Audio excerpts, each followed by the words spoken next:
Welcome to the Coin Op Cowboys, the podcast where four guys explore the absurdities of everyday life, sharing our entertaining experience and insights on a variety of topics. Hello, Coinopians. This week, Chris delves into the history of a U.S. classic, the Stone Brewing Company. Can you guess which brewing site Ryan hates most? We'll find out. But first, Steven discusses a coveted group that accepts only the best and brightest minds in fantasy football. We'll discuss their traditions and experiences the group has had over the years. We even find out which cowboy fingers his CD to make him hard. Huh. Drop us a line if you want your comments and mail read on air. Like, subscribe, follow, and rate us. Be sure to spread the word about this episode to your friends. You don't want to miss this one.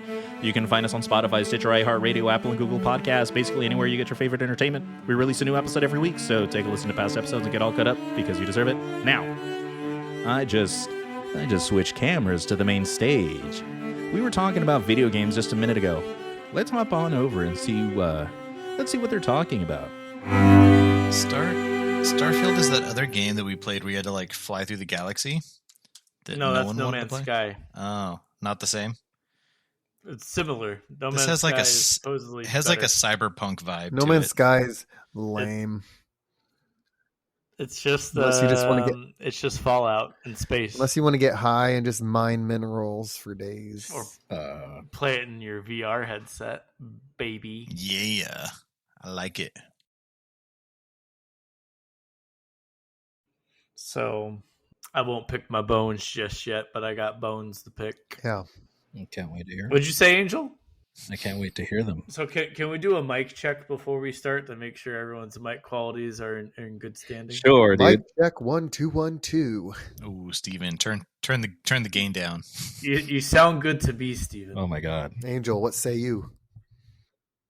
Yeah, you're pretty good. You're pretty good. What's right. the little dial on the bottom? Fuck.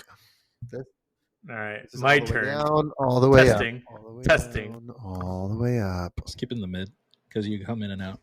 Testing. A little loud. I got the biggest penis in this group. Testing. Now, are we measuring length or girth? Or Is both? this both? Is this acceptable? Oh, you think you're thicker than me? Is this? I know for a fact I'm thicker. I don't think so. I don't think so. You may be longer than me, but not thicker than me. That's a fact. All right. How's the audio quality? Am I good to go? Do I have the green light? You're peaking like crazy, but So no. that's better than what you were doing before. I'm taking that as a no. I'm you're turning. doing great. I'm turning a knob to the left. Is it getting It's better? good or right worse? now. It's actually Perfect. there. All right. Is this acceptable? Yes. Yeah, that's actually really good. All right. See, there is a knob. Dude. Of course, there's a knob. All you guys are talking about is knobs. Are there a pair of knobs? All right. Can we get a mic check on Christopher? This is Chris, and I've been told I like to dangle, and Ryan is no match for me on Super Smash Brothers. Oh, fuck you. I would fuck you up. No, you would not. 100%. I would leave you, Stand no chance, Ryan. How much money? How much money you want to put on this, Chris? dude, a solid $13. How about we do this? How about when we collect the $500 each from my brother, you and I challenge each other to Smash Brothers for winner takes all immediately after. Then after we decide a winner, let's take the $1,000 and put it on black in Vegas. Okay. That's incredible. Oh, there's a new game on the Xbox Game Pass, Tectonica. Oh, I thought you were gonna say Starfield, and I was gonna lose my shit on you. What? What's going on with Starfield? Because I bring up a game and you go, I have no interest in that. And then 3 weeks later, you go, hey guys, have you heard of this game? It's really great. Yeah. Baldur's Gate? Are you talking about Baldur's Gate? Yes, I am. Well, I had no interest until my brother said, hey, I'm going to be playing with some people. Are you interested? And I said, yeah. So are you playing it entirely in co-op? Yeah. And I'm trying it out in single player just to try out some of the classes because this is kind of it's kind of frustrating how there's really deep lore in some of the game and not in the other. For example, like with Paladins, they have a thing where you can break your oath and you become an oath breaker, eventually becoming a Death Knight. And that's, I think, why Paladins are really popular versus what I want to be, which is a Blade Singer. It's a mage who wields magic and a sword, and they don't have that yet. So We're just trying things out. Did you get to Act 3 yet? What? I'm not playing Diablo. I'm not talking about Diablo. I'm talking about Baldur's Gate 3. Oh, that probably. There's 3 acts. I didn't know there were. Act 1, Act 2, and Act 3. I know. What if you want to be a paladin that, like, has really gay thoughts that he can't think because it gets against his religion, and everything he does is for the Lord. You can have sex with a bear, Steven. With a dragon.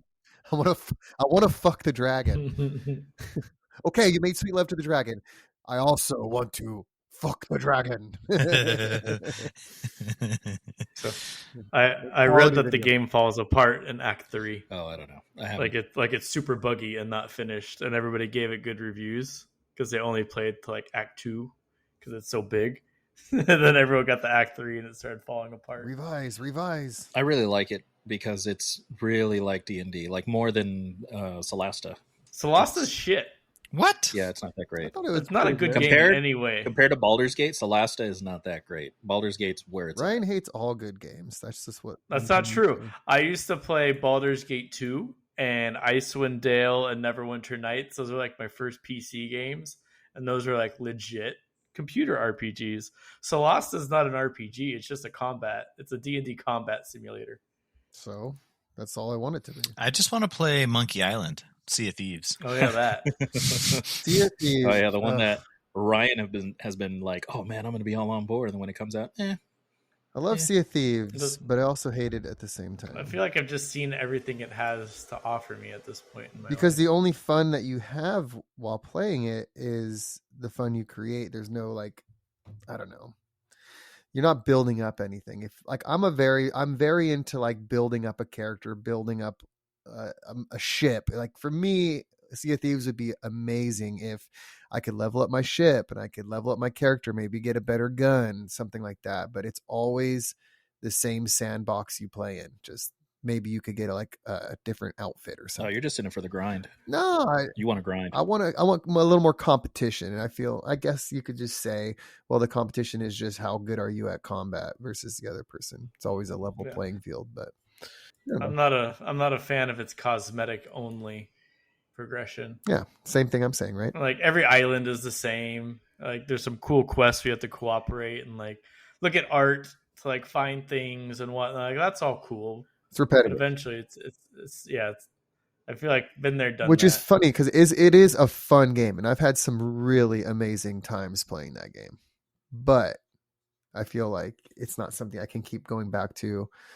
The diminishing returns on it are just more than another game. Yeah. Anyways. The issue I have is I'm not very good at the game. Like I'm not very good at PvP or PvE, but I'm really good at drinking a lot under the deck. Yeah. So that's what I do. And I am killing it, dude. We're at like what? I don't know.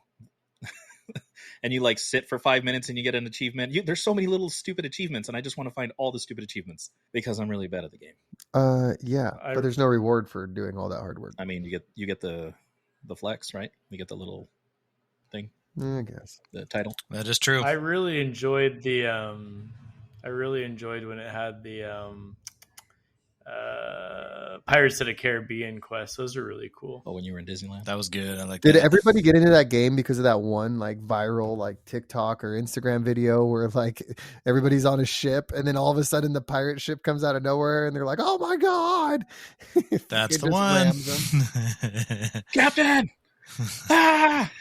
Raw panic. As Yeah. soon as I saw that, I was like, I need to play that game. I got into it when it first came out years ago. I tried to play with Alex and Tony, and then we got into it for a little bit, and then right when we were going to turn in our loot, we got hit with a kraken, and he was like, no more. I can't do this. It took too I long. don't even care about turning in loot because I never spend my money. Yeah, I don't think I've ever bought anything. Ooh, parrot. And clothing for the parrot. Yeah. Why do I have no room on my computer? Too much porn, Porn. You need a better computer. clearly. Like I'm I pretty don't good. have enough hard drive space to download fucking Starfield. Maybe you have another hard drive you need to install it on. Why are you playing Starfield? I'm gonna download it. Feels Because he wants to terrible. fly. He wants to fly a spaceship. You should download Tectonica. No. Yeah, you should.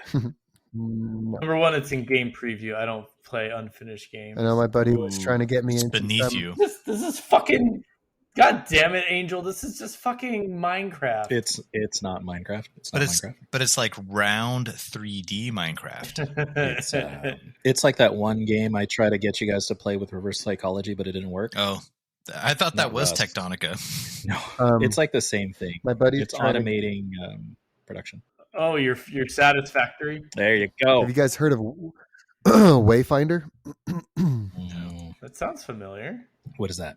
Is it a Viking game? It's just Ooh, that's a good guess. it's like a new MMO. My buddy's trying to get me into it, but it's like an early access bullshit game, and I'm just like, no, dude, I'm so tired of fucking with early access crap. Oh yeah. Like, let me pay for you to develop your game. Yeah. Just make a fucking game. It looks like WoW. Looks like updated WoW. Yeah. I think it was like all your powers are tied to your weapon or something, that kind of concept, and any character can use any weapon. I don't know. It's just an MMO. Well, so it launched on August 19th, and it says Wayfinder developers apologize for rough launch. No, thank you. Yeah, there's like everybody says the same thing. It was like massive server issues and queues, and the game was fun, but like it would take forever to get in the game, so people like just review bombed it. And so if you look on Steam, like all the reviews are like overwhelmingly negative. I want another really But- good Dragon Ball Z game. Just a nice fighting game. What was the last good Dragon Ball Z game though? I feel like haven't they been rough? Well, I remember playing it a long time ago, and it was so good. The Dragon Ball Z Fighters is supposed to be really good. I've never watched I never watched one episode of Dragon Ball Z, and I never played any Dragon Ball Z games. Wow. No, nor have Whoa, That's a dude! Such a shame. badge of honor. Look at that badge of honor you wear. Hey guys, everyone, look at Steven with his badge I. of honor. And that makes us good contributing members of society, Angel. We're not scums of the earth Is that wear it- Steelers hats. You too, Ryan. It too. I was a Pokemon kid, dude. I didn't fuck with Dragon Ball Z. I was very loyal to the Pokemon franchise. I did everything Pokemon, and then So was I. when I got out of That's that, because- I don't remember what I did. I was a Pokemon master. Pokemon is the very best that ever was. Yeah, I had all 8 gym badges at my local card shop. I think I went from Pokemon into Magic the Gathering and Diablo 2. Ooh, that's where we split. But I played the game a little bit, but yeah, and then it was mostly like Blizzard games after that, StarCraft and Diablo 2, and then WoW. Very cool. Yeah. All right. All right, guys, let's go ahead and get started. I have a question for each one of you. Look at you. So excited. So full of energy from the day's heat and excitement in your life and everything going on. So excited. Sip that coffee, Ryan. You fucking sip that coffee. Tell me more. It's not coffee. What are you drinking, Ryan? Tea. What is it? Tea. Your video's lagging weird. Way bad. Oh, it's probably because I'm downloading Starfield. Let me fix that. Oh my god. Probably shouldn't download 170 The bandwidth, Ryan. 170 gigabytes while we're doing this. How dare you? I'm just gonna play it on my Xbox anyway. That's so funny. It's like a 5-second delay. How do I pause this download? Oh, yeah. All right. I have a question for each one of you. We're going to go in order because you guys show up in order. The question is a day as an object. If you could experience a day as any inanimate object, which would you choose and why? I'll repeat the question again. A day as an object. If you could experience a day as any inanimate object, which would you choose and why? We're going to start with the first person in line right next to me, Chris. What up, cowboys out there? I would happily be a aeroplane so that I can see the world. I can see the conspiracy theories starting on the inside, and I can get a lot of good entertainment by upset people getting crammed together in a small shell. Cool. Thank you, Chris. And why do you say? All right. Whatever. No, go ahead, Steve. I want to be before Steven. His pronunciation of aeroplane. Can we all just say airplane like normal people? Do we have to say aeroplane? I believe in airplane as well, Steven. It's aerodynamic, Steven. Aeroplane. It's airplane. I like aeroplane. All right. It's fucking airplane Hey, your latency's getting better. because I stopped downloading. All right, go Ryan. Ryan, you're next. All right, I wanted to go first Yes, okay. before Steven because I feel like we're going to go in the same direction. I would be Jennifer Love Hewitt's dildo. Oh, you goddamn motherfucker! Same idea, different owner. of said Oh, dildo. no. I would I'll get to mine when it's my turn. But go ahead, Ryan. Explain your Why, Ryan? But in 2005, Okay. Why? because that's when she was Jennifer Love Big Tits, and she was all the Would you rage. have any Okay. fear that she would break you in the process? I would hope That's a good she would question. break. sure me. hope she would. Are you not easily broken, Ryan? She'd have to try real hard. Take it real deep. Take it real deep. Twist it around. So when she's done with you and put you in the drawer, how many other people, inanimate object vibrators, are in the drawer with you? I would be the only one because I'm the best one, Best. the biggest and the darkest. What country would you be manufactured in? Taiwan. Good choice. God fucking damn it. It's like the craziest fucking bullshit. Okay. Thanks, Ryan. Thank you for that. Tough to follow up. Steven. All right. Well, being the dildo of one Sydney Sweeney would definitely come across my mind. But Yeah, it's going to need a Google. there's a long list of people I'd want to be a dildo for, but she came to my mind first. What does Sydney Sweeney do? She Euphoria? She ruined herself for me. Oh. I saw her first in that. What was that show? What was that show, Steven? Oh, White Where the Lotus? theme song's like. White Lotus. Yeah. She's like the most annoying character in the world in that show. So she's forever associated. with She's that. one of the only blonde women that I'm like attracted to. Anyways, if I can't be the dildo of one of my favorite celebrities, I'm gonna definitely be the doorknob on Epstein's Island's front door back when it was in its heyday. Yikes. So I can see who the motherfuckers were that were going in that fucking place. I'm writing this Yeah. down in my doorknob. I would want to be like a doorknob on like somewhere like But doorknobs don't have eyeballs. oh, come on. Vibrators don't have fucking feelings or eyeballs or senses. You're not gonna. What the fuck the point? I'm assuming you're just like living as this thing with our senses. So I want to be a doorknob on a door to like a really secret society, and I want to see who the fuck's in there and what they do. Very cool. You know, Steven, you got really close there with something, but I feel like you missed the mark on being just a little bit more specific.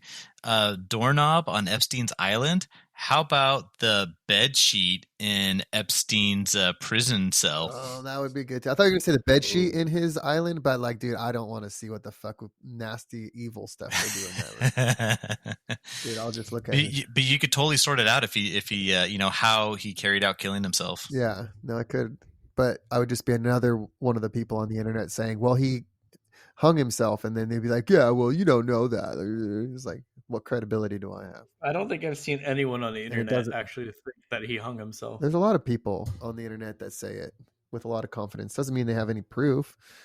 I've It's never just all seen speculation. anyone say that other than official fake CNN articles. No, everybody just says the same thing. The guards were asleep and there's no video recording and blah, blah, blah, blah, blah. And it's just like, okay, that's a lot of weird coincidences.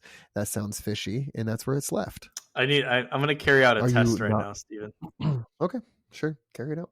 All right. I want you to say, hear you, as soon as I say clap. Clap. What do you want me to say? Hear you. He wants you to clap when he says No, clap. I'm going to say clap, and you say, I hear you. He's got Clap. Oh. I hear you. Oh, there's like a 30-second delay from when I talk and you guys hear me. Okay. I was like, thought you were doing some weird test. Yeah, So I could have bad. told you that. You have like a 5-second latency. Yeah, dude, it's pretty bad. You want to jump out and All right, I'm going to log back into this thing. What about for being an inanimate object? What about you be one of those like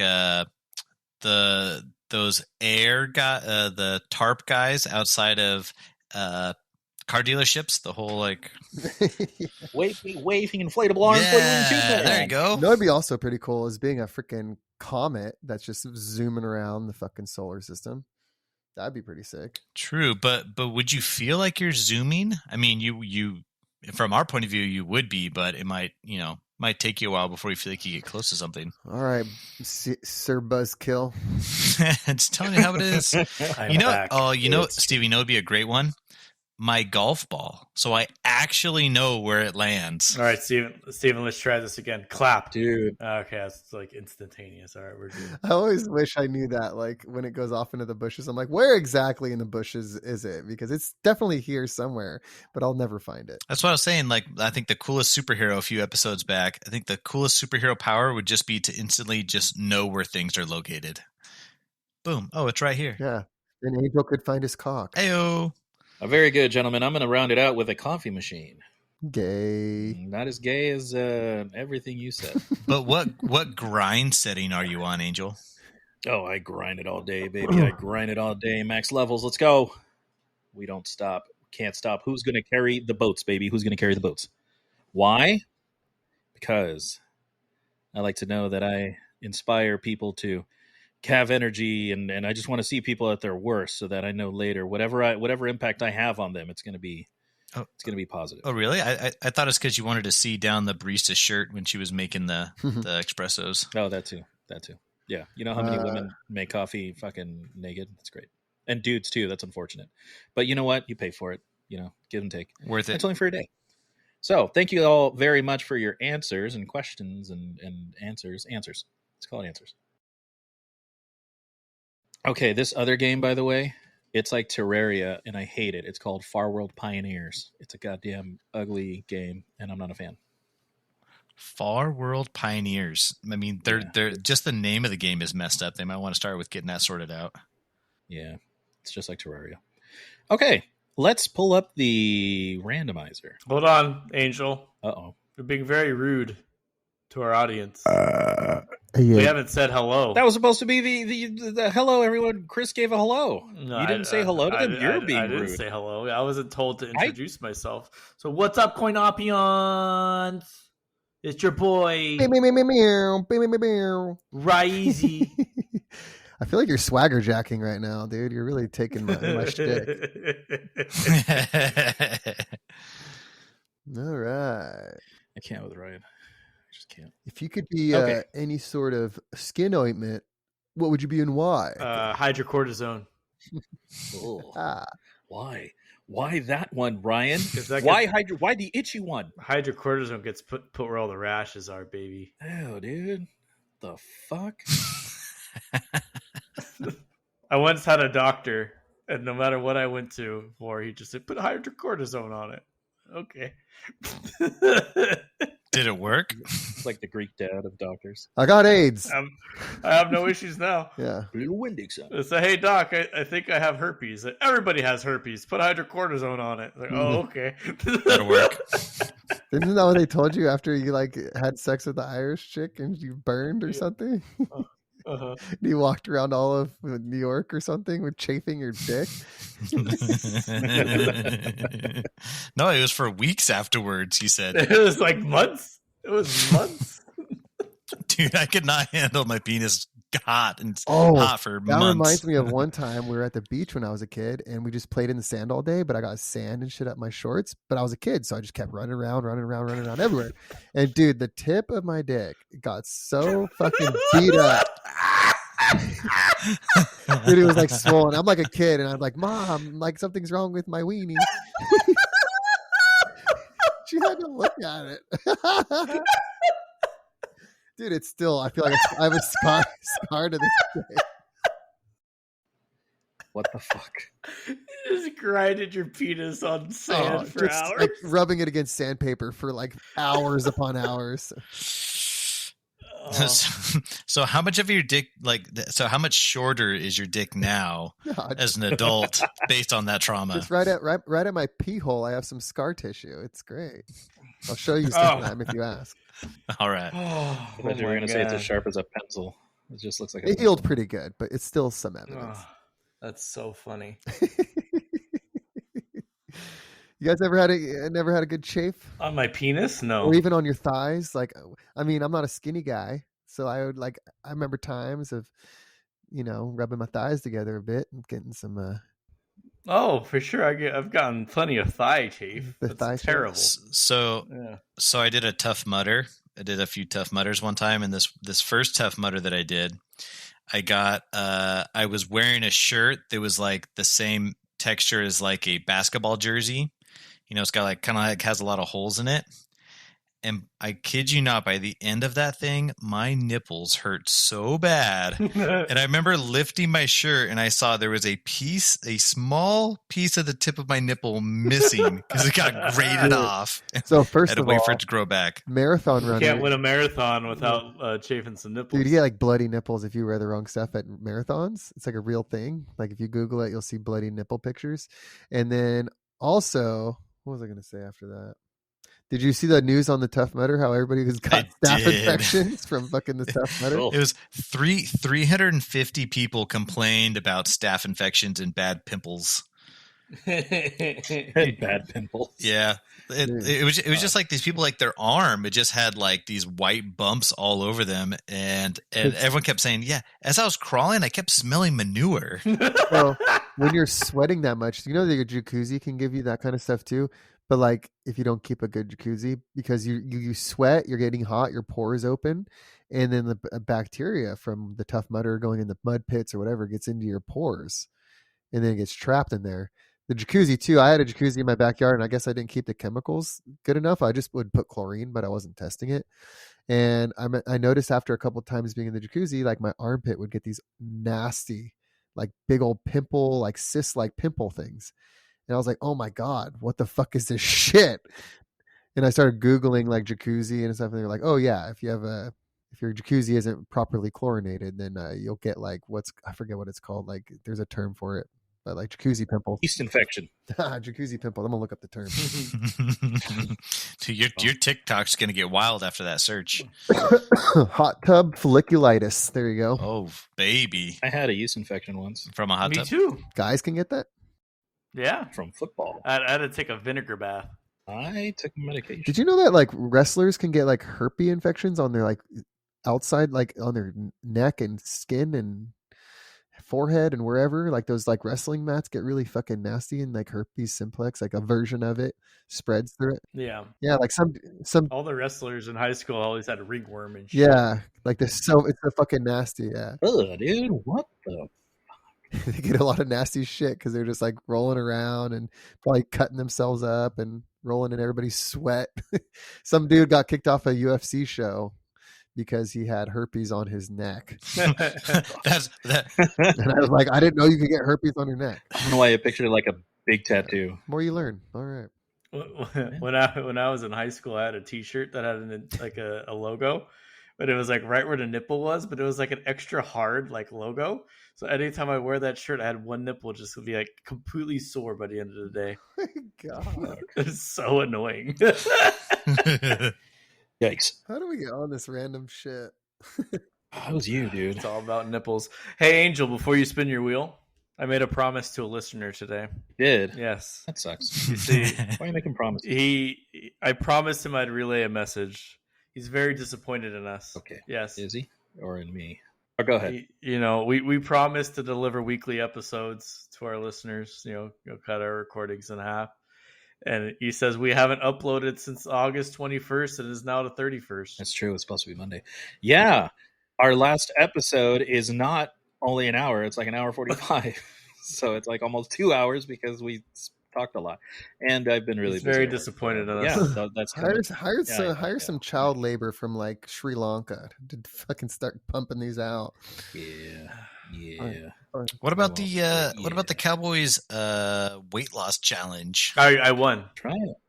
You did not win. See the numbers. I You look don't. lighter. I don't Where's have. the numbers? I don't have time to weigh myself. Ryan, it's the 21st century. You don't have access to a scale. I don't buy it. You can get a I do $15 have one. access to the scale. It's at the gym. Buy a $20 one on Amazon. Ryan, I was really disappointed that when I said go down to the grocery store, you did not understand what I was talking about. I didn't either. I said go down to the grocery store, go to the produce section. There's a scale there. Nothing. Crickets. Well, yeah, that's what you meant. That was it. I was really busy at work. The last day of the month is my busiest day of the month. Hey, ask me if I care. I know you don't care yourself. Hey, Steven, Go do to you the care? go to the store and buy a goddamn scale. You don't even have to go to the store. You go on Amazon and get one for $13. And then I'll return it. Yes. Weigh yourself you go. one time and then you return it. It's fucking. There is a $5.59 scale on Amazon. Oh, I'm 100% returning these stupid adapters that we bought. They go to Europe. The moment we get back, they're going back to Amazon. I'm borrowing mine from Chris. Heyo. Ryan, you need adapters? That's awesome. We have 2. All right, let's spin this. Let's spin this wheel. Spin your fucking wheel, Angel. Oh yeah. Spinning. I better be first. Whoop, whoop. Shocker. It's always Steven. Oh yeah. I can't wait for Mafia Wars update number 3. No update yet. We are about to enter into Governor War 3, so I'll let you know how that one baby. goes. Did you make up with the thruple? I actually did. I'll have an update on that too. They messaged me recently to come. They? Like a group? Well, No, that's their pronoun.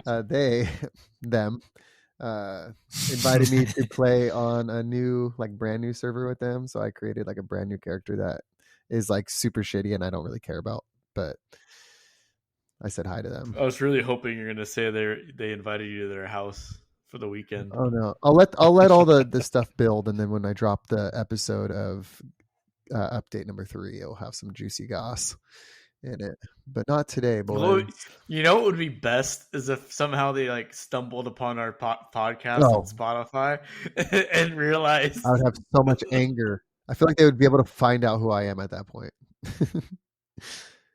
Oh man, it'd be bad. That would be bad. I'm sure they reverse looked all these fucking photos you've sent them. Yeah, but now he has facial hair. They won't recognize him. That's true. Yeah, that is true. Alrighty, shall I get into this? And away we go. Hey there, everyone. It's your favorite Coinopian, Steezy. Hold for applause. Wait a minute. Are the listeners Coinopians or are we your Coinopians? favorite We're cowboys, Angel. We're cowboys. You said wait. it's your favorite Coinopian. It's your favorite cowboy, Steezy. I feel like I am one of the Coinopians. That's why I get it mistaken quite often. Anyways, Angel, for my topic this time, I'm going to explore the depths of a specific thing that I hold near and dear to my heart. And I'm going to talk about my own personal journey I've had with it. And there's no better time to do it than right now. You know why? Because it's football season. Is that what you're going to talk about? Okay, Angel. This is not just an ordinary week that we're recording this podcast on.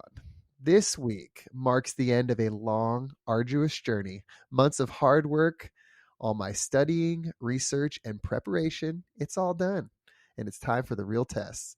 That's right. It is the end of the off season, and I, along with most of America, is drafting a fantasy football team. I'm going to stop you right there. You said most of America? Yeah. All right. I'm going to Google how many Americans watch football. What do you think it's going to say?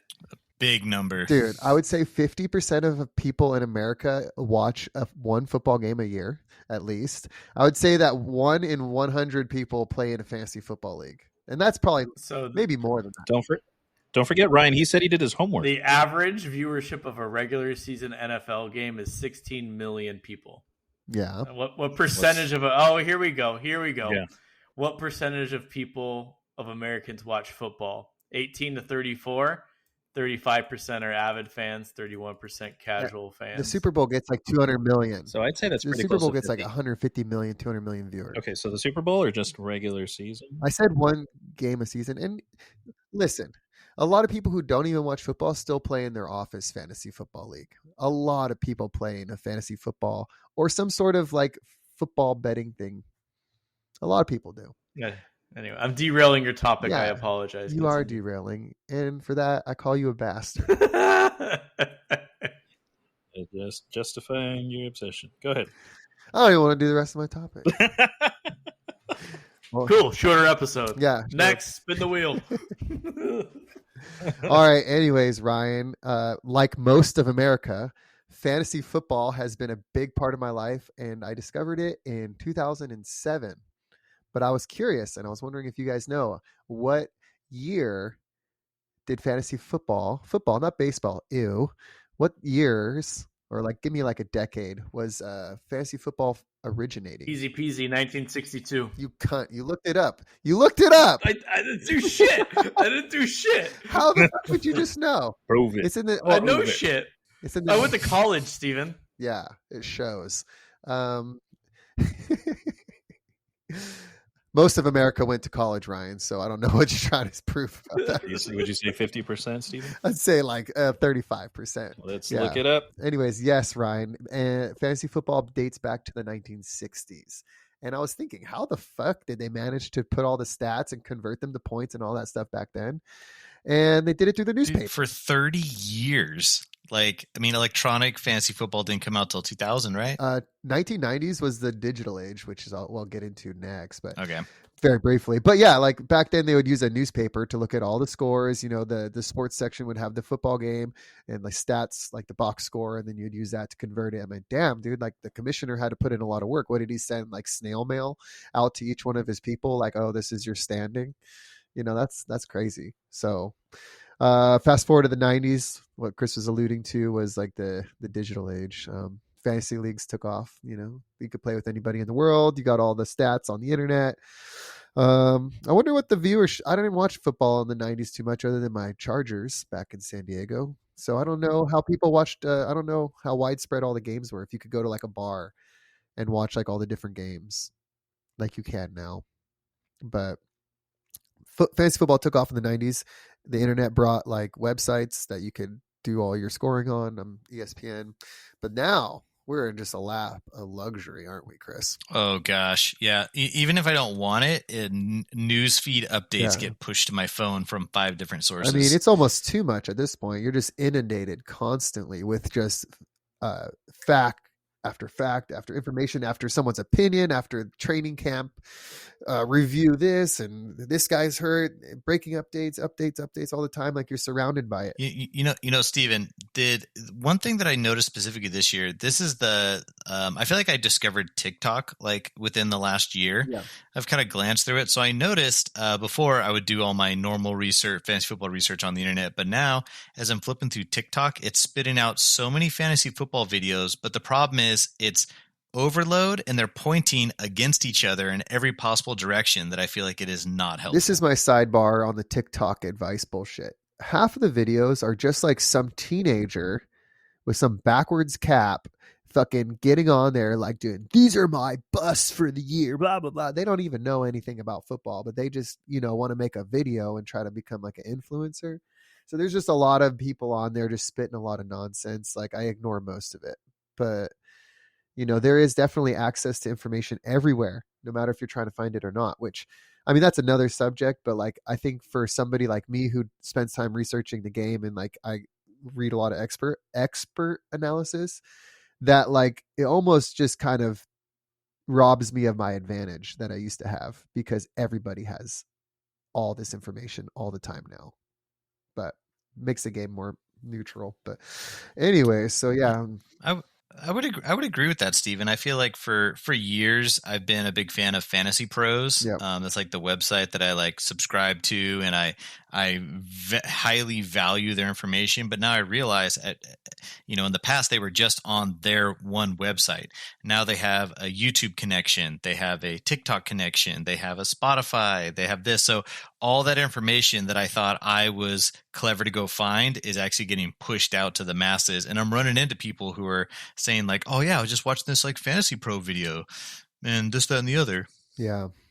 It's crazy now, but like I wanted to bring up this topic because every year, a lot of people get together, and I'll just kind of take it back to when I first started. Then I can get your guys' input on it too, because some of you guys are involved with this with me. So it all goes back to when I joined the Cal Poly, the civil engineering clubs on campus. I was playing fantasy football already and played with a lot of my friends and enjoyed crushing my friends in any sort of competition. So it was really addicting for me to like combine my football passion with my, like competitive ed, like whatever. And I joined these clubs, and the first thing I noticed were they were all talking about fantasy football. And I was like, hell yeah, these are my people. And so we got talking, and they're like, well, we want to make a league this year for just civil engineers at Cal Poly. And I was like, let's do it. So one of my buddies, Matt, he was like, I'm going to set up a league. And he set up the league, and we ran it. And all the people joined it, and it was a shit show. It was just like people who didn't know about football and people who did.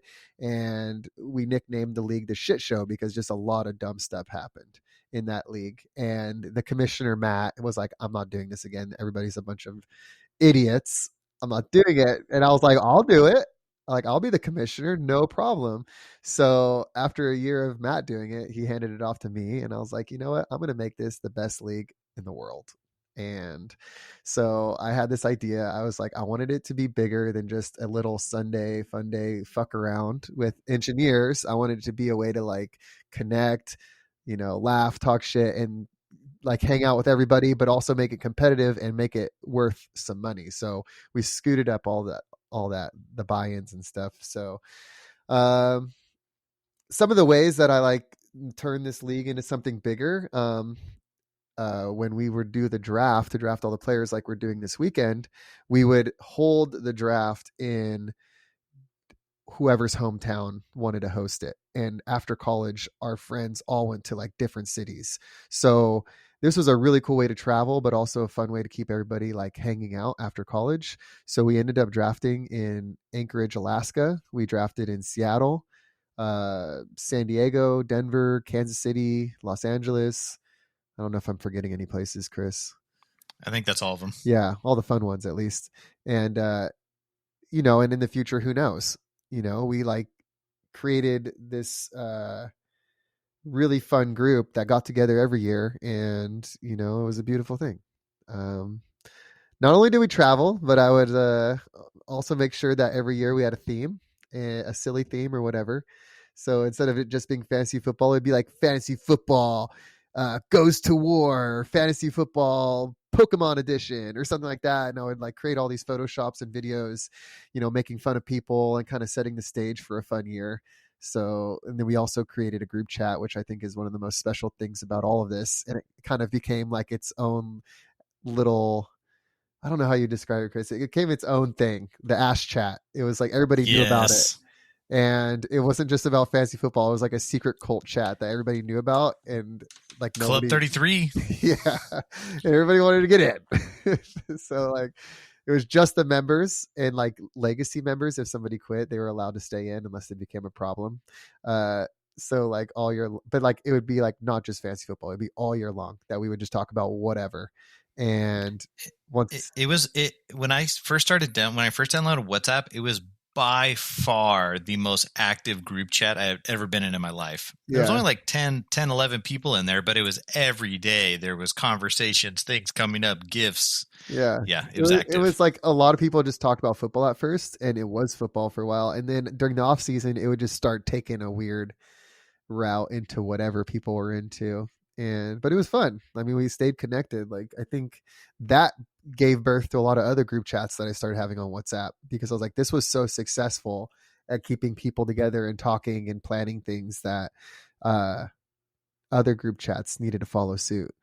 So, yeah, that was how the shit show, that league that we created at Cal Poly, started off as a CPP engineering league. It turned into the annual shit show after several years of debauchery. And yeah, it's kind of got its own little thing now. And two people here, Ryan and Chris, are a part of it. I would love to hear. I made it, baby. Yeah, I'd love to hear your guys' perspectives coming from Chris, who's been in it for a long time, probably since the beginning, and then Ryan, who's like a fresh virgin sacrifice to our yearly competition. I'd love to see what you guys think of all of it. You know what? One of my favorite memories is the first time we realized the acronym. That we just said like, "Hey, let's call it the annual shit show," and then we're like, "Wait, is our acronym ass?" Yeah, it wasn't planned that way. We didn't start with ass and go to annual shit show. We were just like, yeah, this is a shit show. This is like an annual shit show that we get ourselves involved in. And then somebody pointed out, was like, dude, the acronym is ass. And I was like, okay, yeah, this is fun. Oh yeah, this is good.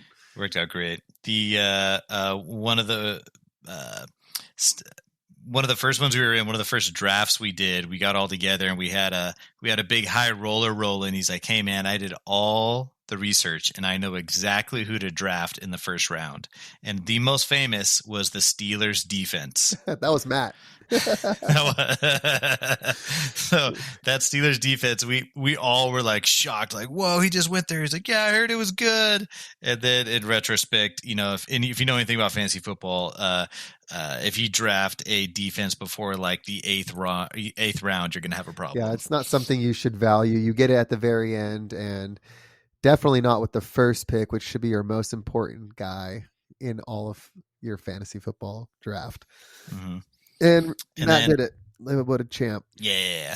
It's been cool going to all the different places. Like, you know, the idea that everyone was more or less down, you know, it'd be like, hey, we're going to Denver this year. I was like, oh, cool. I always wanted to go to Denver. We go to Denver, we hang out, we do all kinds of cool stuff. We do the draft. And then Kansas City, we got to do that. Anchorage, Seattle. It was pretty cool to go all those areas. It was cool to see the people spread all over the country. You know, we got a guy in London, we got a guy in Seattle, we got a couple of people in Denver, San Diego. So it's, you know, you have all these people all over the place, but I feel like we're talking in the group chat somewhat regularly that it doesn't seem like they're, you know, been gone for so long. Yeah, it would be really cool to do a draft in London. Or, I mean, I always dreamed of like doing the like stereotypical like big baller Vegas like fantasy football experience. There you go. But like nobody has balled out enough to like front the whole fucking vacation, which is like what it would take to get all the people to go there. It's like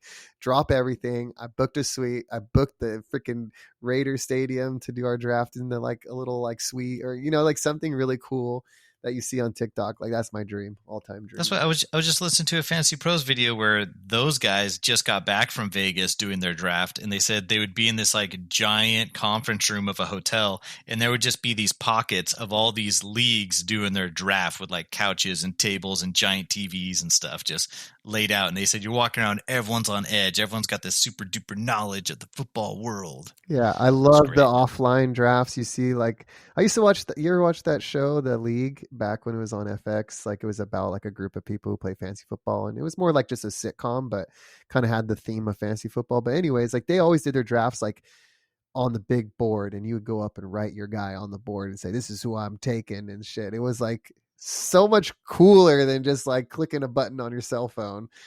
I always wanted to do that too. We can buy the kit that has all the players. You can, but that's what we did at my office last year. We just shut down the office, and the only people allowed in the office were the people participating in the fantasy football. You literally couldn't stay to work. Our boss kicked everybody out. That's what I always try to explain to people. Like, it's not really like, I don't like football. Football's stupid. I don't watch. It's so much more than football. I feel like it's more of just like team building experience, you know, like if you make it that way. I think it's really talking smack to each other. Doing the draft. So obviously at the beginning of the year you do the draft, and then you kind of do waivers and stuff throughout the year. But the draft party have been some of the like the most memorable experiences that I've had. Everyone gets together. We're making fun of each other. We're yelling at each other. We're drinking a lot, probably drinking too much. And you maybe like doing a few events around there, and it really brings it together. So last year, Ryan's first year, Chris had won the previous year, so he kind of got the honor to kind of like, you know, do a thing before the draft, kind of like a ceremonial thing. And our theme that year was like a secret society, like blood cult kind of thing. And so Chris took upon himself to do a whole like initiation ceremony for like Ryan and the other guy that was new. And it was like such a good mix between like what the fuck and like cringe and like what this is awesome. It was just everything. Everybody's just like, please don't ever let Chris win again, because that ceremony was like too much. Yeah, like a bowl of Jello with a skull in it or crown. Steven is totally trying to play this off, but I messaged Steven. I was like, Steven, I got us robes. I got us cult robes. He's like, oh, no way, sweet. So we get there. I give him his robe. I get my robe. We have like a candle. We light it up. We put a speaker out there. We put on some creepy music. And then so we start walking out with the hoods on. And Steven's all into it. It was a really fun idea when we were brainstorming it, too. But like the day of, when I'm putting on my robe, I was like, this is the fucking dumbest thing I'm ever gonna fucking do in my life. And I'm like, there's people out there, people's wives are there and shit. They're all just watching us, because it's like we brought everybody over for like a barbecue and a draft, and there's just like randos there too, and we're just like coming out in robes and a candle. And I'm like, oh my god, what the fuck? It was a very memorable moment of my life. Yeah, I think, yeah, Ryan. He's just like, what did I just get myself into? But I think we just saw the line of where people are comfortable with, and we're like, we're gonna step over this, and we're gonna let you know you're in the shit show But now. dude, that's the whole point. It's like I always tell people, like when we would go on vacations and stuff, and then when we do this, it's like let's not just be cool, let's make a memory. Like, yeah, it might be silly or dumb, but like you're always going to remember the time that Chris came out in a robe and pulled a fucking crown out of some Jello cauldron or some shit. Oh, it was so good, dude. We got it on video somewhere, Yeah. but it's the pitch I had for it was, we did the initiation, and then I was thinking of if there's any Harry Potter fans out there, when they're in the they just finished doing the Goblet of Fire, and they're in the garden, and he has to like cut his hand off, and he puts it in the cauldron, and then he puts like some blood in the cauldron, and he puts this in the cauldron, and then it starts bubbling up, and like the Dark Lord Voldemort comes out. That's exactly what I was going for. So I was like, I had this cauldron there, and I put red Jello in it, and so I was like dropping and mixing stuff in there, and then I reached down in there, and I felt around, and everyone's like, what's going on? And I pulled out a crown, and I said, beware, mere mortals, the Dark Lord has returned. And I put the crown on my head because I was the champion the year before. Oh my god, it was phenomenal. The best part about all this, and what we're forgetting, is we expanded the league to 12 people, meaning we brought in 2 new guys that year. Actually, we brought in 3 new guys. Yeah. And this was their first experience with us in like the draft, and they probably thought this is like something we do all the time, all of our drafts, and like what weird ass fucking group did they get themselves involved with? But like legit, every other draft has been like a pretty normal hangout, or like I'll bring some goodies that are like just like goodie bags, but like nothing ceremonial. Like Chris took it up a notch, and I'm a little sad. Yeah, I thought it was a normal thing for you. Oh no. But like, it's a little sad because the guy who won it last year lives in London, and I know he's not going to do a goddamn thing. For lame. I can go pull him out of his home and make him do something. Yeah, Ryan, you need go. to go to his house while he's drafting and be like, "What up?" Send me his address, and I'll go check down the store. Dude, he just met up with Josh. Josh was over there, and he met up with him. There you go. Well, see, Steven, you don't have to worry because I'll win again this year, and then next year I can make it rain all over again. Well, Chris, I am in a couple other leagues with you, and based on what I've seen you draft in other leagues, I'm not too worried about you winning. Oh, there's still time. Well, it's also my personal mission to defeat Chris this year. Yeah, I had a question that. for you, Ryan, because a new development happened this year, and everybody knows about Ryan's longstanding rivalry with his brother, and they have decided to join forces to take on this league together. And I'm wondering if you think, talk about taking 2 feral cats, putting them in a bag together, and just shaking it up real quick. Yeah, It's all been a long con to bring down your league. Ryan, are you worried at all that this might affect your chances of becoming a champion? No. You got this. We've been planning this all along. Oh, you don't understand the trouble you've gotten yourselves into. No, forever. All I heard were threats of, if you invite my brother in this league, I'm gonna cancel friendship. This is mine. I made a comment in the chat the other day. Like Ryan's brother said, like, "Oh, thanks for the favor, man. I appreciate that." And I'm like, no. The favor is all mine, as you did us a favor, and you're stepping into Ryan's team and pulling it out of the gutter. Yeah. And boy, did Ryan not like that comment. Oh no, Chris, we were neck and neck last year, and there was one game that decided whether one of us went to the playoffs.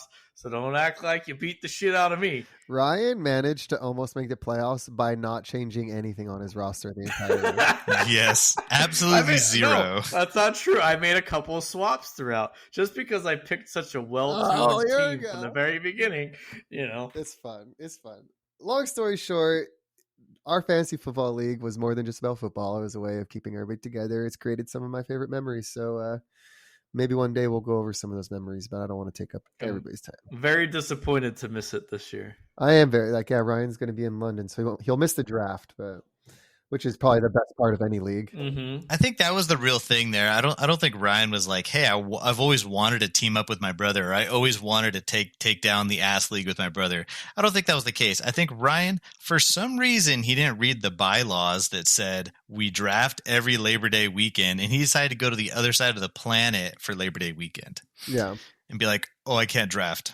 That's going to be a problem. Yeah. Well, he decided to travel somewhere that's like 9 hours ahead, and like, who's going to want to be on their phone during vacation drafting? You know, we try to do it like early morning for like Americans, so we can just like draft and then like do something with the rest of our day, you know. So Ryan would not have that. It would be at nighttime for him. But there's another thing too. When it first started, it was just it was actually one of the first drafts we did. I feel like there was 5 of us living in a house in Pomona, and we did the draft in the living room. And so it's cool to see where it went from there to where it was just a bunch of college guys just having a great time. And so now a lot of us are married, and so there's this there is this celebrity theme show on the horizon. It's called The Ladies of Ass, that are all the wives behind the scenes, and the ones that were brave enough to like travel to Denver and travel to Colorado. And there was it the Denver one where we drafted in the basement? So all the dudes are in the basement for 3 hours doing this draft, and the wives are upstairs. They made us breakfast. It was really awesome. But I was always wondering, I was like, were you guys bored or anything? They were like, we just couldn't believe it lasted 3 hours. We were all just sitting around like, are they done yet? Dude. Did you say house in Pomona, Chris? The Denver one almost broke the league. I'm going to share my screen real quick. Did you live at this house? The one in Phillips Ranch, technically? I have no idea. I'm going to share this with you. Dude, the Denver draft almost broke us. Was this your house, Chris? It's really hard to see. No.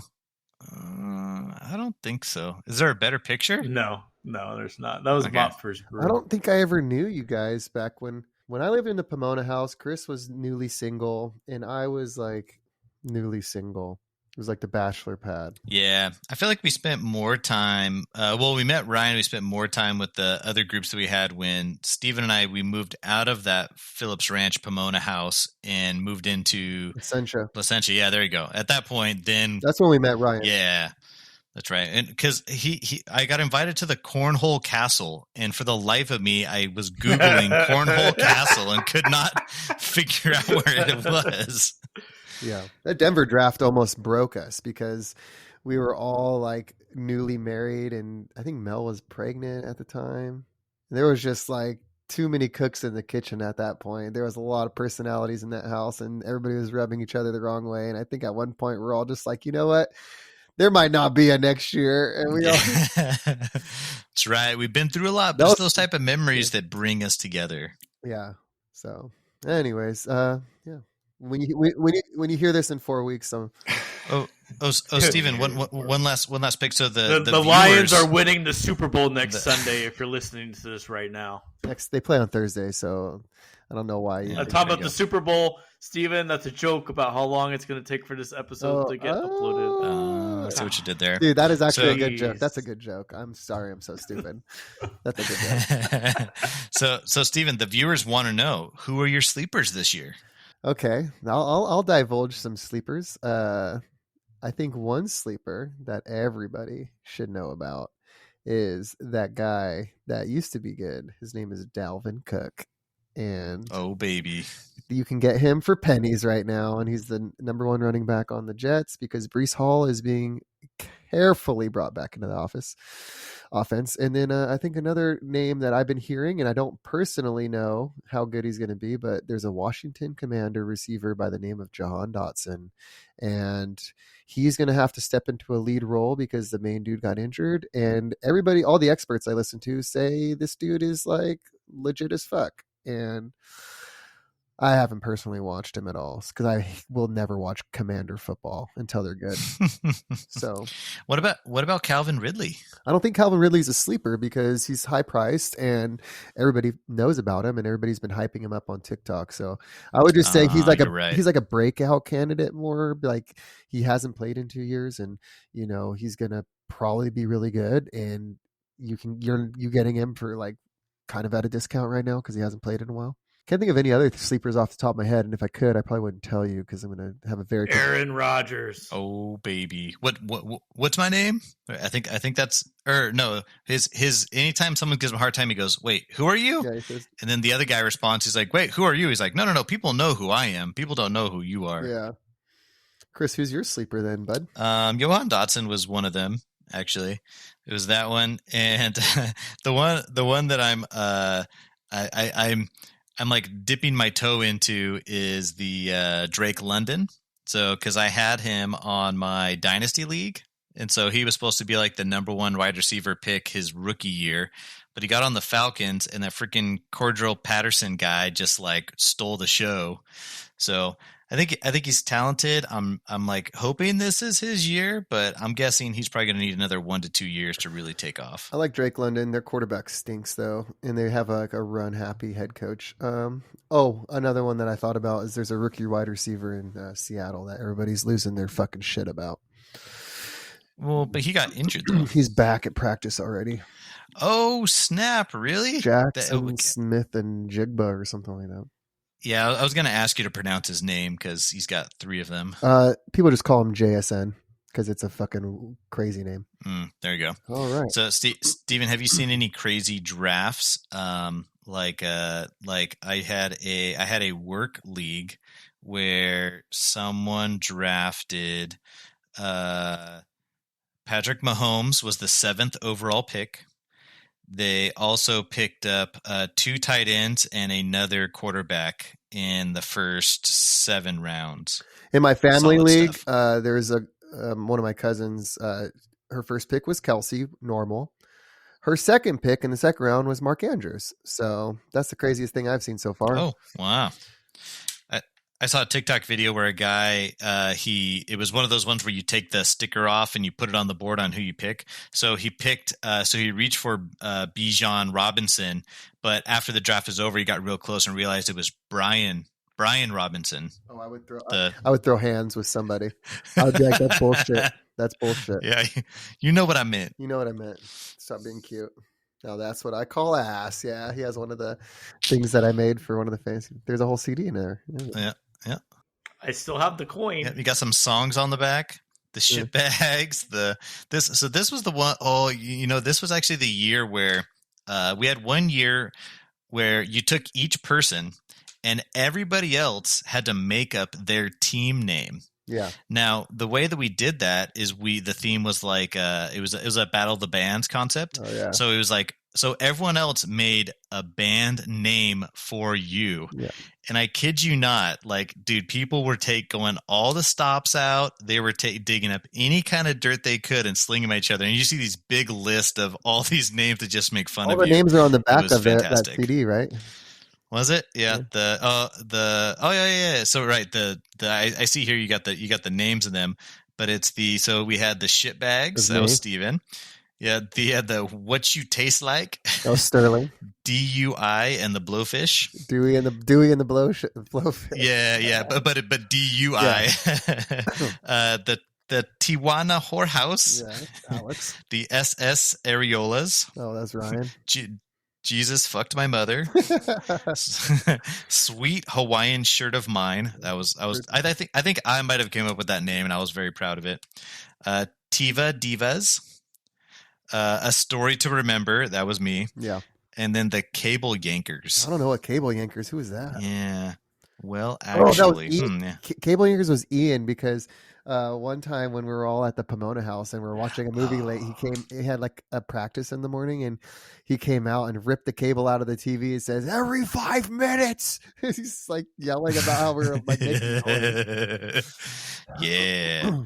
I like it. It's good stuff.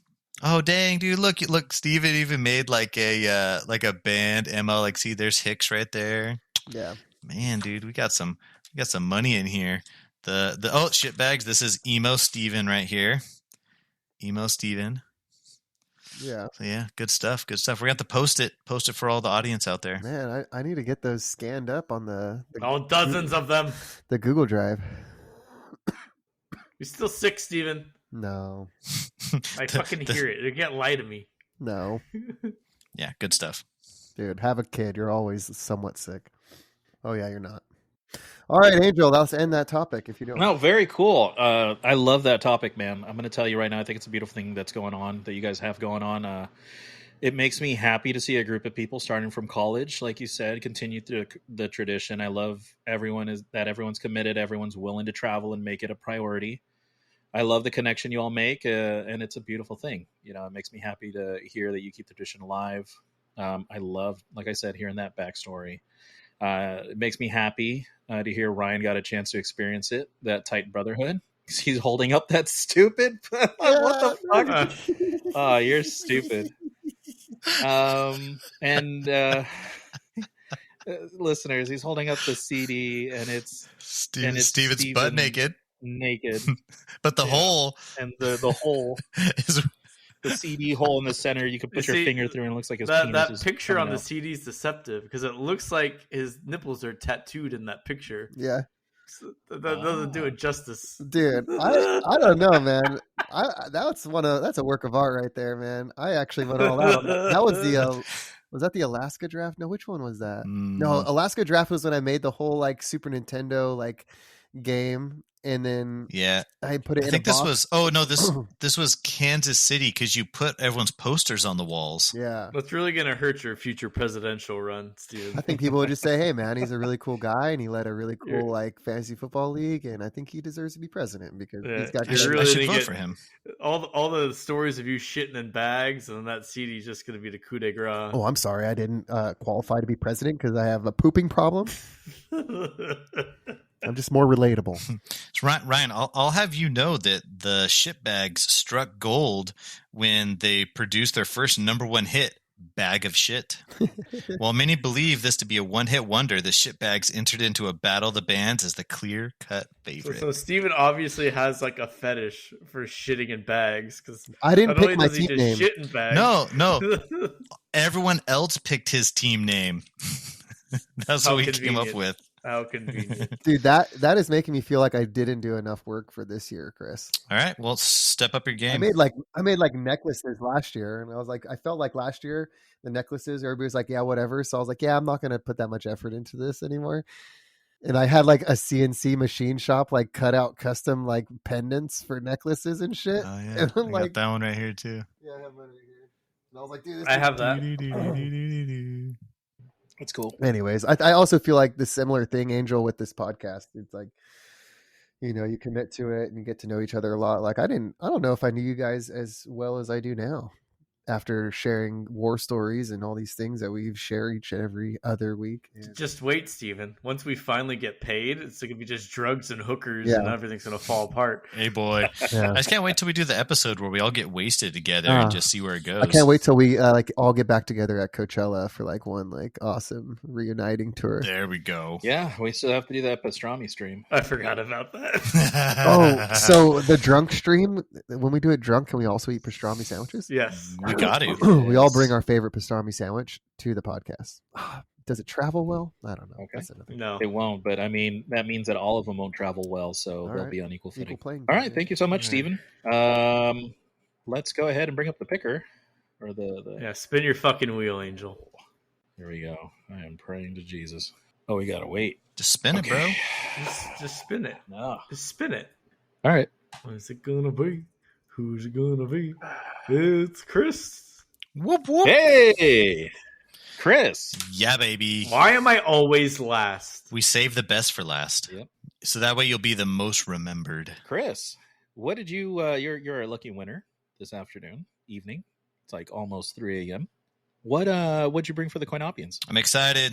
You know, I think when you have something that works, I think the trick is to copyright it, make lots of money, and just keep doing it because give the people what they want. It works. So today I have another episode of Decisions Were Made. Hold My Hops. What? That's the title of this. Oh, that was the title. Yeah, Hold My Hops. That's right. I got to give it a low-key. Like, did you ever watch that show, Ozarks? I watched the Ozarks. Yes. Okay, so did you notice the title? So it would when to do the title, it would have like 4 little quick sketch pictures in the emblem. Yeah, that was super cool. And that was a hint as to what was going to happen during the episode. And it was fantastic. So if you guys have not watched it, Ozarks is fantastic. I really love that show. Of That course. is It did not I think stick that's the the landing. I think that's the wrong Ozarks. Oh, you didn't like the ending of it? The angel just showed I his thought dick. the whole last season was kind of a cop out, and it did not end satisfactory. They killed my woman, Which one? Ruth. Oh, Yeah. I mean, something had to happen, right? she was super annoying, and then she became like Netflix's star, and she started popping up and everything on Netflix. She was in that one "Oh, show I that hate was like really funny. It was cool. The one that like the catfisher. Oh no, she was like the Finding Anna one." yeah, she was good in that though. I felt like it was good. Yeah, her accent was really annoying. That's how she really talked. I have a friend that could like recite her exactly from Ozarks. We would always be like, "Hey, say the line." She's all, "What the fuck, Marty?" And it would be spot on. Kid you not. You'll have to kill me. Yeah. I just like. Do you think that actress? Do you think that's her? Do you think that's similar to her normal personality, or did she have to really go to a different place to bring that character? No, she looks like that. Like I believe like she's a little bit white trash, unhinged for sure. What if she's totally like a SoCal girl that's just like kind of posh? No, she's got that ramen hair. She's crazy. The ramen, the perm. I mean, I guarantee that's. What is her name? Julia Garner. Dude, I kind of like think she's hot. Not surprising. But, like, so is that your number 2 blonde chick that you like? It's like kind of like a weird like I don't know why I think she's hot because I don't think she's like a typical hot person, but something about her character was like a turn on. I was about to say, I think I know why you think she's hot. I think you find women that are scary or you're scared of, you find that they find them very hot. So with her, you'd look at it, she's like, yeah, I'm a little boner. Yeah, a little bit of unhinged. I don't know how this is going to go down. So yeah. All right, guys. So we got decisions were made today. So let me go ahead and set the ambiance for you. Just get in close to the campfire, cowpoke. It was cold. Their breath visible in the dark air. There I stood, focused. I said to myself, task at hand. Stay focused. After weeks of preparation, now was the time to work the plan. With a sudden eruption, whoof, on come the lights. We were ready. 140 concrete trucks would arrive over the course of the next 6 hours as we raced to place a portion of the building slab. A late night turned into a late afternoon as the place, vibrate, screed, finish, saw cut, and cure phase went off as planned. As the last few bays were watered and covered, I felt a hand on my shoulder. Chris, it's time for the meeting. We drove to the meeting site, sat down, and one of the most hollowed questions I've ever heard was asked of me. What will you be having? You see here, the thing I'm talking about is some of us have had friend with the ID buys me beers. Some of us have had ping pong ball landed in my cup beers.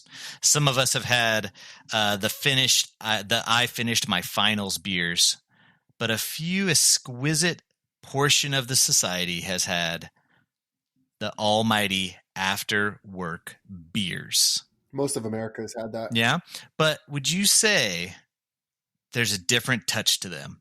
A little more elegance? After work beers are second to sushi beer. Sushi beer is the best beer. Sushi beer? The beer you get while eating sushi. Your Sapporo. The cold Sapporo. You sure about that? Love drinking beer while eating sushi. Oh, yeah. It's fantastic. Do you guys remember your first after work beer? No. It was so much fun. It was so much fun. Tell me about it. It was just really good to see people like out of the office more comfortable, you know, like relaxed and just talking about their lives. And it was just a really good time. It was just Question. a really good time. Does behind the dumpster bong hit count as after work? No, that's not a beer. It's a bong hit. Because the first time I Ryan is got correct. fucked up after work, actually it was still during work. The first time it was like this, I was a busboy at a restaurant, and he said, Oh my God. this other busboy says, "Hey man, come out to the dumpster real quick." So I went out there, and he had a big bong. He said, "Take a hit." So I took a big hit, and I was so fucking high. And when I went back in, a table just got sat down, and I had to go like ask them for their drinks, and it was like this big black family. And I was so fucking high, and dude, they were saying all these complicated drinks, and I couldn't fucking remember shit. Understand? I couldn't remember it. And I was so high, and the boss was nearby, and I was like, dude, he fucking knows. I was supposed to leave. But no, we used to drink beers in the refrigerator at Round Table Pizza. In the refrigerator? That's an at-work beer. That's not an after-work beer. Yeah. But I like the idea of drinking in the freezer because there's nothing worse than when your beer starts warming up. It's like the walk-in cooler freezer thing, and we would always go in there and drink a bunch of the beer, and the boss would always be like, where did all the beer go? And he knew we were fucking around, but he couldn't prove it, so he was just like, don't drink the beer. It's like so we would just like take ones out of the very back and pour it in. Solid. During work beers. Well, that story there was my very first after work beer. And that magical day when they said, "What will you be having?" I panicked because I had not ordered something above a Coors Light, and I was thinking, well, I can't order a Coors Light. I'm in company. I'm there with my boss and with the field guys, and we got to make an impression. So I switched. You'd be surprised. I had two superintendents that they only drink Coors Light. If it's not Coors Light, I don't want it. So at this moment, I panicked, and so what I ended up saying was, "I'll have what the boss is having." You want to know what beer he brought me? Coors Light. Coors Light. Stone IPA. Yummy. That was the very first time I had ever had Stone IPA in my entire life. I said, "Welcome to the fucking show." Yeah, yeah, right. So in that exact, and I remember that exact moment, the meeting location was the Tilted Kilt, and we started with one Stone IPA, and I remember I had to go home because I was working on the fourth Stone IPA. Now, if you've ever enjoyed one Stone IPA, multiple together at one time is just, you go to a whole nother planet. So my question to you guys is, have you ever had Stone? No, never. Beer? Yes, I have. Yeah. I'm a San Diego boy, man. Now it's in my blood. Oh, well, remember do you want going to to make a resort, Christopher? They're supposed to have a Stone resort, and it just never happened. Yes, that's right. That's right. One of these days they will. Well, for you guys, do you guys want to share with all the listeners out there, all the Coinopians? Tell them about Stone. Yeah. What's Stone about? Oh, okay. It's an IPA. Stone is the biggest craft beer in America. Or was. Yes. And Amen, brother. It's no longer craft beer. They've sold out. I guess you can't call it craft beer anymore, but in a time where all we had was Anheuser-Busch and like Miller, there was a little company in San Diego called Stone that was making really strong beers, and they paved the way for all these other little breweries to pop up. They became a really big deal, worth quite a lot of money. Because they made really awesome beer and had really cool places to drink it, like breweries, like what we'd go to now. So they started that whole trend, as far as I know, in SoCal. Anyway. Yep. I think that was it. The whole, their first location, they were in San Diego, and they were just looking for an empty warehouse. They said, we're going to buy this warehouse, we're going to brew beer here, and we're going to let people come into the warehouse to drink our beer. They're like, what? You're not going to like ship it out to bars or dive bars where people could go to? They're like, nope, they're coming right here. And they could tour the facility if they want to. And their tour sucks. What? They have one of the worst tours. Wow. Which Stone breweries have you been to? I've been to two of them. I've been to the one in San Diego that's like up in the hills. Yeah, that's gonna that one's super nice. That's the OG. I like that one a lot. That's the OG. Yeah, that one's super OG. nice. It's great. Garden. The tour is trash because it's like take you into a room, show you a jar of hops, and if you're lucky, you get to have a couple of tasters. Yeah. Other than that, Gotcha. The tour sucks. It's a waste of time. But the property is beautiful. And then they have like another one like inside San Diego. Like kind of by Old Town, from what I remember. I love how Ryan's just calling everything San Diego. Liberty and Station. It's Yeah, it's Liberty. Yeah. That one's Liberty Station. The other one's Escondido. You. Ooh, sorry, Mr. Hoity-toity hardcore Stone fan. Don't worry, Ryan. I'd call it San Diego too. Yeah, It's all San Diego San Diego. to me. Yeah. But So Ryan, you said the tour was boring, but you said the place was cool, right? What'd you like about the But, yeah. place? I mean, like the once you go at like the outside area where they have like the beer festivals, where it's like nice and grassy. There's waterfalls, and it's a very pleasant day just to hang out there. Their food, I could do with or without their food. It's not great, but the location's great. You really can't go wrong drinking craft beer in San Diego, though. I had a really good meal there recently, actually. Well, Jeff, I had some sort of huli chicken. It was like a Hawaiian chicken, like a barbecue chicken. I was about to say, it sounds Hawaiian. Hula. The funny thing is, I feel like if you go to a random brewery like in Placentia, they just have a taco truck pulled up outside. But if you go to Stone, they take like, I feel like they're going for culinary. They're going for edgy. They're looking to take something in a different direction. So I'm not surprised that Ryan wouldn't be that excited about it. But they'll be like lobster tacos, or they'll have quail knots, or kind of different little tidbits there. But I remember all their food is very unique. I appreciate the effort. I do. Yeah. Because most of them are just food trucks. I think one of my favorite breweries in terms of the food that they have is Firestone up in like Central California. Yeah. The barbecue. That's a good spot. Wait, that's not the same thing? No. 808. It's the 808 beer company. Firestone DB. Yeah. Oh, okay. Got it. So it is the same. Yeah. I don't know what came first. Did spot. the barbecue come first, or did the brewery The come brewery first? came first. It was all built around that. Yeah. But that's a regular stop whenever we road trip to Northern California, either on the way up or on the way down. We usually stop there for drinks and food. It's a good choice. Good spot. Good spot. So, Ryan, when you were in the Liberty Station Stone, did you happen to use the restroom while you were there? Well, Christopher, I've only been there once, and that was for your bachelor party. And by the time we got there, I was already pretty blitzed. So Nice. Well, so Steven, you've used the bathroom at Liberty Station, right? Yes. Would you say it's a different kind of bathroom? Very different. Especially last time I was there, they were playing hard fucking metal in the bathrooms. It felt like I was at like Knott's Berry Farm in one of the horror mazes. They were playing like metal rock, like hard metal, in the bathrooms. And then when you go to the sinks, it's a communal sink. So like you look up and you can see all the women washing their hands, and the men are washing their hands on one side. It's like kind of a trippy experience, because it's like kind of like you're in a cave. I don't know. It's a really cool bathroom. Yeah. So it's like it's the bathrooms are truly two separate rooms. So the idea is when you walk in the bathroom, you walk by this long row of sinks that they're tied to the same sink in the women's restroom. So there's no wall in between the two. But then when you walk past the sink, there's a wall that you turn and go around. That's where like the bathrooms are. So you're not really like looking into their bathroom, but you look up, and if you wanted to use the mirror is behind the ladies, or the mirror is behind the guys. So you need to look past the person in front of you to see the mirror.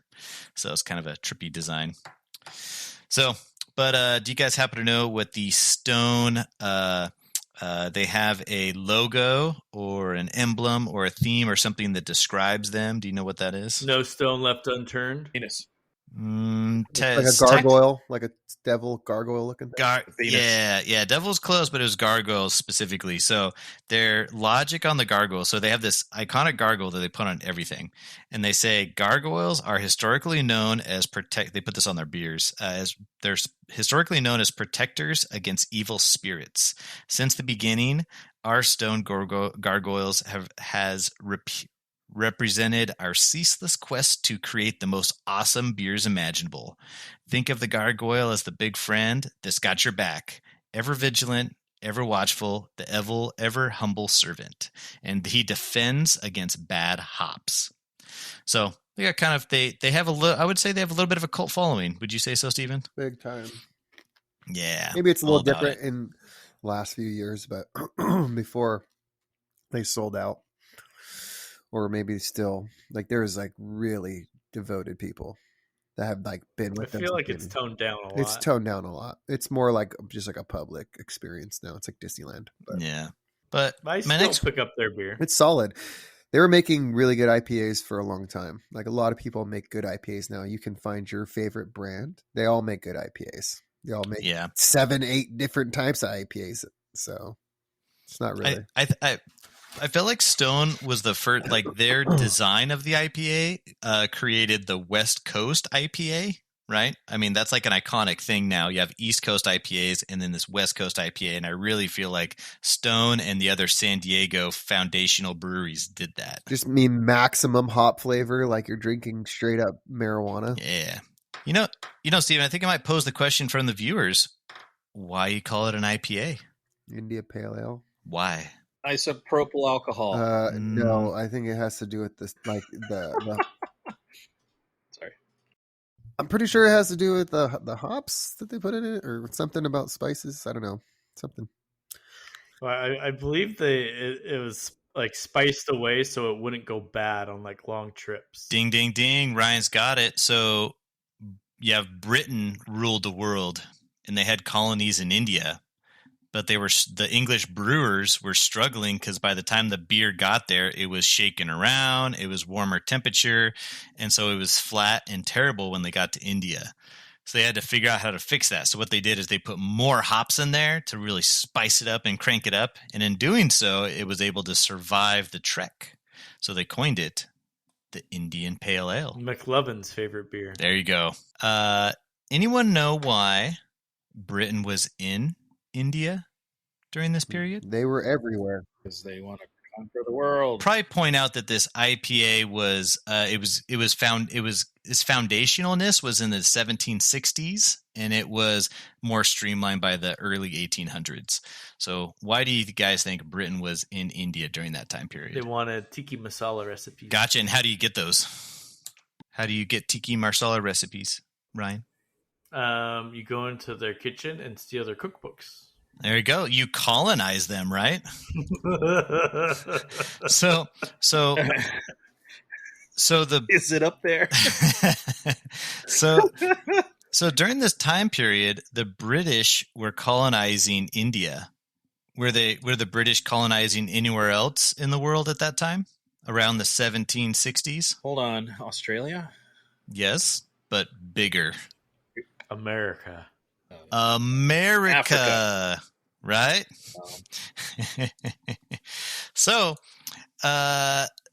in the late 1700s, a very special visitor arrived in India to test this Indian Pale Ale.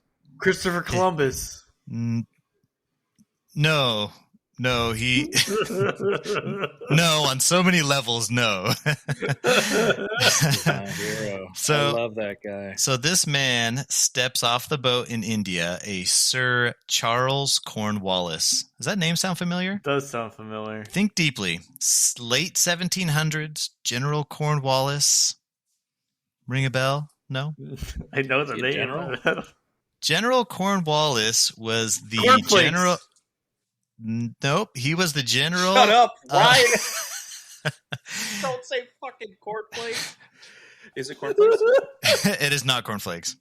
So General Cornwallis led the British against the United States in the War for Independence, and he got sieged in Yorktown, and he ended up surrendering in Yorktown. When he surrendered, the United States won the War for Independence. So he was the general who lost it for Britain, General Cornwallis. See, back in England, Cornwallis was like greeted as a hero, though he weathered criticism from, losing at Yorktown. But his post-war career he went back to the British Empire, and then he took him to India, and they wanted him to help colonize India. So while Cornwallis is there, he creates this thing called the Permanent Settlement Act of 1793, and it did two things to people who lived in India. One, this act did not allow them to bear arms. And two, it removed the opportunity for British subjects to own land in India. Instead, the people who worked there as British subjects, they were just directed to collect taxes on the land, but they couldn't buy or purchase the land. Meaning, if you lived in Britain, you couldn't move to India, buy some land, develop a farm, and hand it down through the generations. So why do you think Cornwallis did that in India in the late 1700s? Asshole. Communism? So did he have any other experiences where he let another colony bear arms and he let another colony own land, and suddenly that colony didn't want to be a colony anymore? Oh, the U.S. The United States, right? Yeah, America. So Britain colonized the United States. British people went over there. They bought land. They bought guns. They uprised and said, we're not going to be under British control no more. So Cornwallis, licking his wounds, he goes to India and he says, you know what? I think I know how to fix this, guys. You guys can't own firearms. And 2, you can't own land. And the concept is he made that rule so that he wouldn't have a repeat of the United States. You sound like a Democrat, Chris. Yeah, unfortunately. What? sounds like a smart. What? Oh, you're saying Cornwallis. You're saying Cornwallis. Yeah. Sounds like one of those. So my question to you guys is, do you think it's important to have the ability to own land or not? Yes, Oh yeah. Why? because I want it. Okay, greedy, got it. That's all I have to say about that. Steven, That's actually a really good question, Chris. Why? It's important to own land so fuckers can't take it back when they come up with some fucking new rule to take it back. Well, fucking, we need this land back for fucking McDonald's. So why do you need the land in the first place? freeway. so Steven, you own a house, right? Not technically, I haven't paid it off yet. Okay, all right. So you're in the process of owning a house. Would you say you're also in the process of owning the land below your house, with the exception of oil rights? Sure, I would assume that I own the land that I live on. Yep. Yeah. So you do own the land. It's just a low key thing is if oil's ever discovered there, the oil companies probably still own that oil, not you. But you own the rest of the land. Yeah. So now, so Steven, so you worked hard. You bought this. You put some roots down, right? You said, I'm going to live here. I'm going to develop this house. I'm going to develop myself. I'm going to build a family. When you are old and pass on, what are you going to do with your house, Steven? Give it to my daughter. Okay. And then let's say she lives there and she's like, oh, this is where my dad put roots down. I want to put roots down. I want to build myself from here. Now, would you say if you gave your house to your daughter, do you think there's a decent chance it's probably paid off by that point? Yeah. Do you think if your daughter lived a majority of her life in a house that you gave her, do you think that would benefit her or give her an edge in life? Yes. Right. And then let's say she lived in that house and she kept the roots down and she had kids and her kids grew up in there. And then when she died, she decided to hand them off there. Right. So on a generational level, you're able to take something and keep benefiting your next generation. Yep. Now, let's say in the dark ages, you just worked the land. You didn't own the land. The whole land was owned by the king. So if the king owned your land, or how about this, Stephen? Have you ever rented a house? Oh yeah. Would you say if the house that you rented, would you say you care about the house Nope. or the land or about the upkeep or about making it nice? No, you only care about keeping it, not losing your deposit, right? Yeah, that's about it. So I think the concept is what made the American experiment work so well is when people got here, that was the idea. And even when the United States won the war for independence, they had like the what was it? Oh, that act of the Sooner Act, the Settler Act, where hey, if you can go west and settle the land, you can have it. You will own that land, right? So I think that was one of the first major times in history where they were saying everybody has the right to own land, because if people own land, you get buy-in, right? They want the local government to grow and succeed because they have a vested interest because they have land stuck there. Get to the fucking point. So the point What the fuck? the point is a simple question of, did you guys think it's important to own land or not? Of course. So 100%. right. So imagine this. You're sitting on your back porch watching American football, drinking an ice cold IPA. Imagine the irony that represents.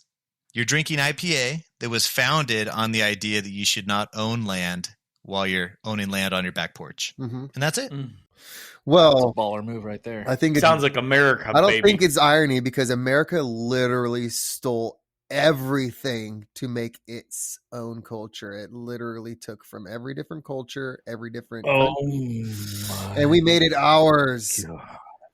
Fucking French fries, that's now ours, bitch. Dude, Pizza, manifest that's destiny. ours. You know what? Freedom fries. dude. Burritos? So us Ours. drinking our Get it IPAs on right. the front porch is the most American thing you could possibly do. That's right. Mexican Yeah, apple food. pie and baseball. Mexican food invented in the United States. Football, name stolen from England, but changed the game. That's right. We made it better. Yes. Football, what a stupid name for soccer. No. Just stupid name in general. Just don't think about it. Yeah. So I Wow. enjoyed that. I never really No, understood. thank you so what much, Chris. IPA That was really cool. I just assumed it was some spice, but I didn't know why they spiced it. Get you more drunker. I didn't know it came from San Diego. It didn't get Yeah. invented in San Diego. IPAs were not invented in San Diego. They just No, popularized. that's what I heard. That's what I heard, Stephen.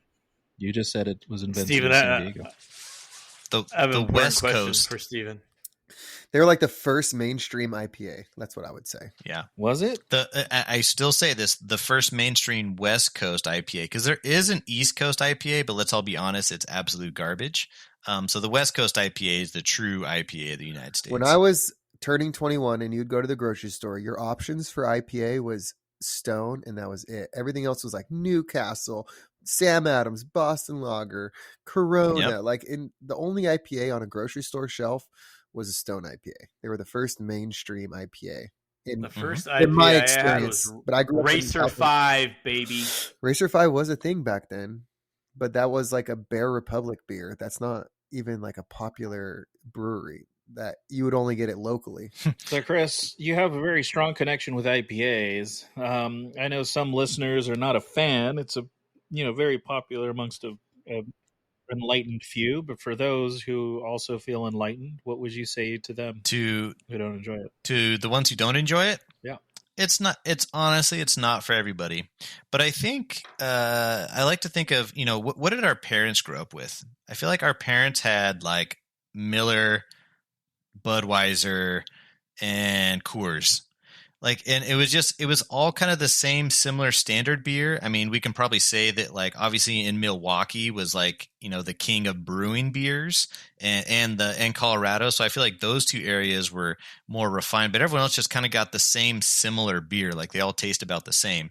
So I think in the late 80s, early 90s, when San Diego said, you know what, I want something different, and I want something that tastes like it's craft. Like they coined that phrase, craft beer.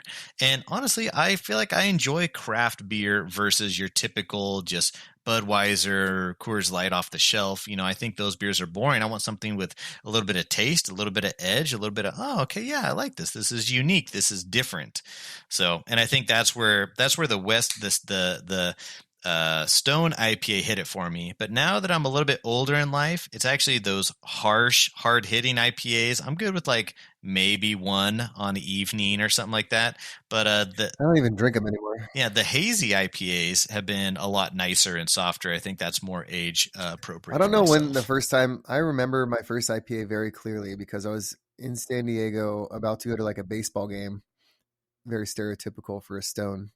I was at a bar with some of my buddies from San Diego that I hadn't seen in a while, and I wanted to be cool at the bar, so I ordered the Stone IPA because I knew that was like trendy, and I've heard about it, and it looked like the good beer to get, and so I ordered a Stone IPA. No idea what IPAs taste like.